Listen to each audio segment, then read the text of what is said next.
বন্ধুরা, আশা করি সবাই ভালো আছো। আরেকটি কবিতা নিয়ে আমি উপস্থিত হলাম।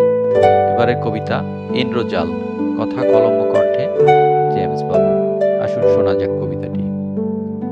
আমি আনন্দ বিলাসে আর ফুলেরা আনন্দে ফোটে, আমি গুঞ্জনে বিভোর আর ভ্রমরা আনন্দে ছোটে, আমি লয়ে মশগুল আর পাখিরা গান গায়, আমি উদাসীন আর বাতাস নিঃসংশয়ে বয়ে যায়, আমি দীপ্ত প্রকট আর আলো স্পষ্ট উদ্ভাসে, আমি সাগর তীরে আর ঢেউয়েরা উচ্ছ্বাস উল্লাসে, আমি শিশিরে আর তৃণরা স্নানে মগ্ন, আমি নিমগ্ন নিদ্রায় আর স্বপ্নের আপে ঘুমে, আমি দীপ্ত চোখে আর শিশুরা আনন্দে ধুলায়, আমি কুহেলিকায় আর প্রেয়সী নীলাভ ইন্দ্রজলে।